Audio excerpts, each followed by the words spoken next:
What up, YouTube? You already know Big Lou tapping back in with what it do with Big Lou NFZR2, baby. If it's the first time you're coming to the channel, be highly appreciated if you sub, liked, and shared the channel with your family, friends, folks, peoples, gente, buddies, pals, amigos, amicos, and panas. And I'm gonna do the very best I can in responding to your comments. So feel free to comment.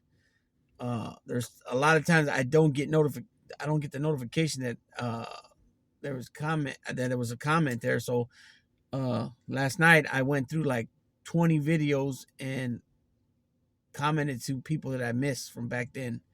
Um, so it wasn't done purposely, but nonetheless, it was done. But I apologize. So I'm trying to get on track, peoples. But anyways, this is going to be a second part to the the the arrest and all that went down in the northern part of Mexico in Sinaloa, Culiacan, Sinaloa, which is had to do with el hijo de El Chapo Guzman, the son of Chapo, which is Ovidio Guzman is his son.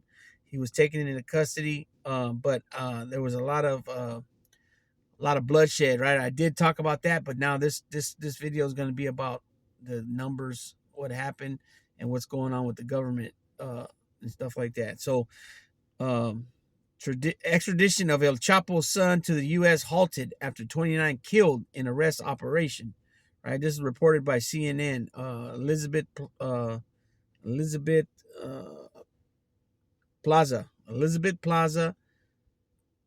uh, Chiarina Parisi, Mitchell McCluskey, and Tara John, all from CNN from January 7th, which is today, 2023.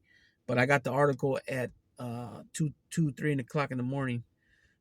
So a Mexico City federal judge halted the extradition of Joaquin El Chapo Guzman's son, alleged drug cartel leader Ovidio Guzman, to the United States on Friday, a day after he was arrested in an intense operation in northern Mexico that led to the death of 29 people. The U.S. is seeking Guzman's extradition for drug trafficking and has offered up to $5 million for information leading to the capture of the man they say is a senior member of the Sinaloa cartel. So this is prior, right? This is prior to his arrest.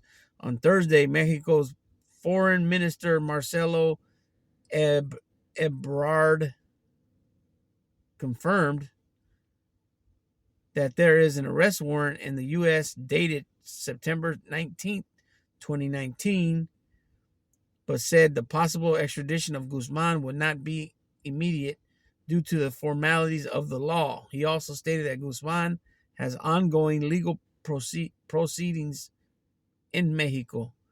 According to Televista Network and other Mexican media, another federal judge later ordered Guzman to stay in 60 days of preventive detention for the purpose of extradition after a hearing at the Altiplano maximum security federal prison where he is being held. Let's see. CNN has requested a response from Guzman's, I guess, his attorney. According to Televista Network and other Mexican, no, excuse me, CNN has, this is the other part, sorry about that. CNN has requested a response from Guzman's defense, but not yet heard back. Guzman's father, Chapo, had escaped from Altiplano prison on July 5th, 2015, through a mile-long tunnel that featured a motorcycle on tracks.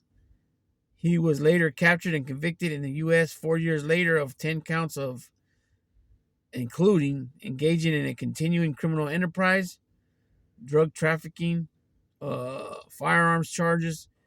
He was sentenced to life in prison plus 30 years in order to pay 12.6 billion in forfeiture.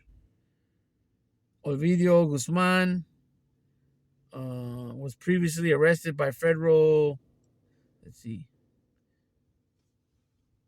by federal authorities in October of 2019, but was released on the orders of President Andres Manuel Lopez Obrador. Okay, his latest arrest comes days before U.S. President Joe Biden and Canadian Prime Minister Justin Trudeau visit Mexico City to attend the North American Leaders Summit. Capturing Guzman could be a way for Lopez Obrador to show the U.S. that he is in control of the armed forces and Mexico's security situation. Gladys McCormick, associate professor at Syracuse University, who focuses on U.S. Mexican relations, told CNN in an email. It also diffuses the power behind any ask from the Biden administration to stem the tide of fentanyl and other narcotics across the border, she added. At news conference Friday, Lopez Obrador denied that Guzman's arrest was linked to Biden's arrival, saying Mexican authorities had acted autonomously about interpretations. There are a lot of them. We do not share them. We acted with anonymity, the Mexican president said. The violent aftermath after Guzman's arrest in Culiacan on Thursday, chaos erupted in the city. Authorities asked citizens to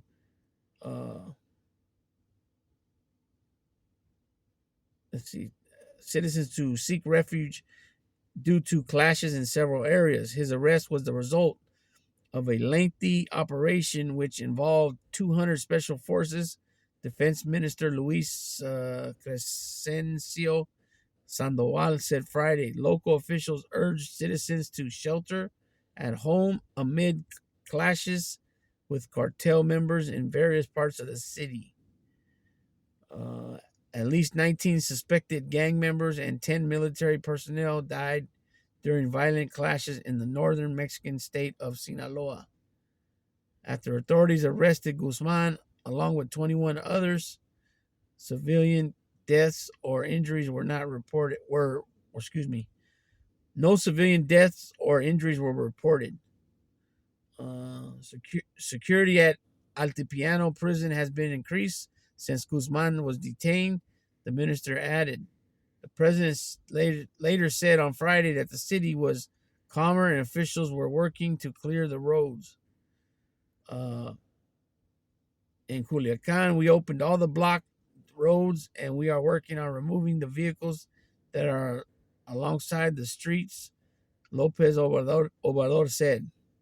The state of Sinaloa, where Culiacan is located, is home to one of the world's most powerful narcotics trafficking organizations, the Sinaloa Cartel, of which El Chapo was the leader.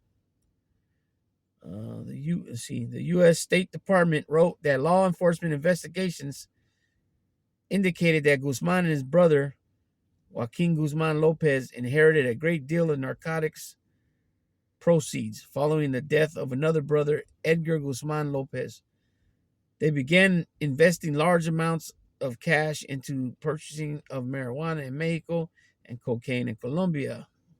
They also began purchasing large amounts of ephedrine from Argentina and arranged for the smuggling of the product into Mexico as they began to experiment with methamphetamine's production, the State Department said. The brothers are also alleged to oversee an estimated 11 methamphetamine labs in the state of Sinaloa, which I went over that before. The State Department said. So there it is. That concludes that.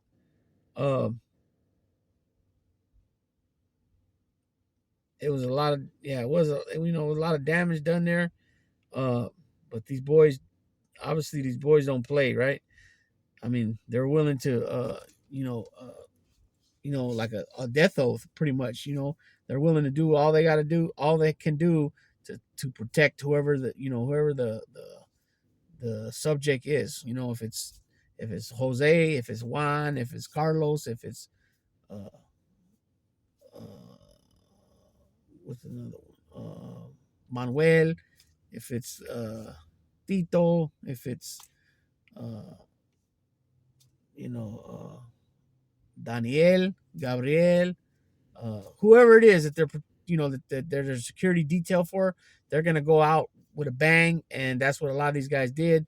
They call them gang members in the thing, which is always, I find that shit crazy how the government does it. But when I was reading the charges of El Chapo, they put the firearms charges in there.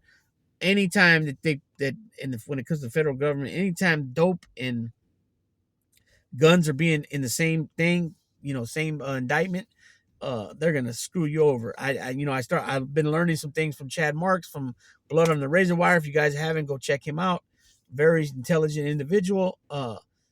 He wrote the first articles of the Second Chance, I think it's called, and he was the legal beagle behind the first compassionate release the under the Second Chance that Trump opened up. So Chad is correct. Biden promised to be doing a lot of clemencies and things like that. He hasn't so far. I hope he hurries up and gets to it, because that's a big thing for me. Prison reform, definitely. And they got to change some of these laws, because like I said, when it comes with the gun and dope, like I learned this from Chad, the first gun is 5 years, the second gun's 20 years, and third gun 20 years, fourth gun 20 years, and they stack them up, and you got to do them consecutively. There's no concurrent when it comes to that. So Chapo's on a big scale, Kingpin, nah, you know, over, I don't even know how to state it, but he's, obviously huge. And so throw them guns in there. That way, for sure he gets that life sentence. He's already got a life sentence, but then you add 30 years on it. Well, he's already doing life.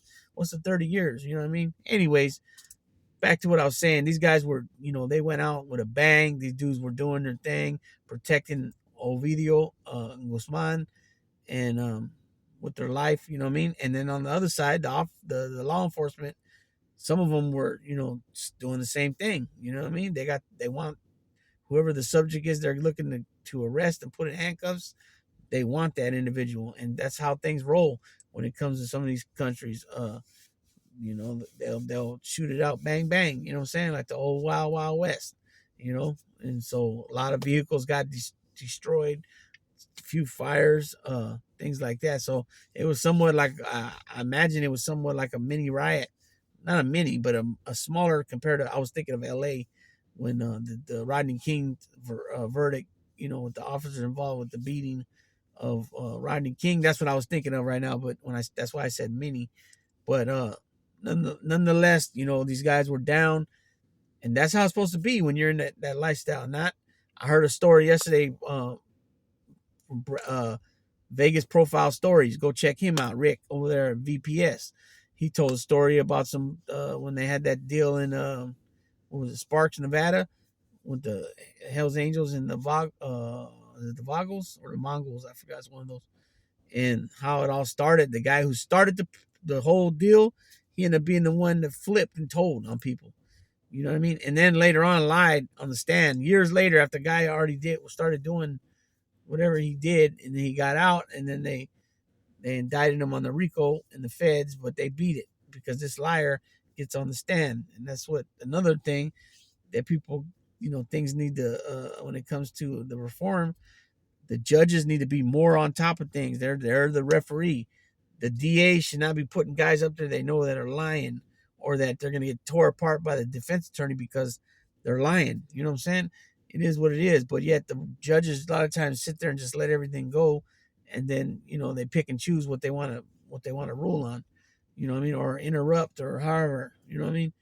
But anyways, this is just a quick little video. I'm about to eat. Wifey's cooking some breakfast early in the morning, Saturday. Raiders play their last game today against their rivals since 1960, the Kansas City Chiefs. So shout out to Harvey at Harvey Talks Prison. He's from Missouri. And some folks say Missouri. He's from Missouri. He's a Chiefs fan. The first game we had you guys and we ended up losing it, but that seems to be the theme with us this year. You know what I mean? So I don't know. We'll see what happens though. Well, we got a quarterback back there. He made his first start last week against the Niners. We fell just a little short, but this guy played with heart. You know what I'm saying? He ran the ball. He didn't stay in the pocket. You know what I mean? He did what he had to do. And we fought all the way to the end on that game. You know what I mean? So I'm hoping we come in there today against the Chiefs and they have nothing to lose. They're already, clinched the AFC West division, which that's our division we're in. And they also clinched the playoff berth. You know what I mean? And so they have nothing to lose. So I wouldn't be surprised if Mahomes don't even play the whole game or play at all, really, to tell you the truth. So that being said, Big Lou tapping out. Thanks to everybody that's been giving me a sub. I recently went over the 500 mark, which is about I've gained about 200 subs in the last 2-3 weeks, which is awesome to me. You know what I'm saying? I know some people be like, he only got 528 or whatever, but my numbers are going up. You know what I'm saying? So I appreciate everybody.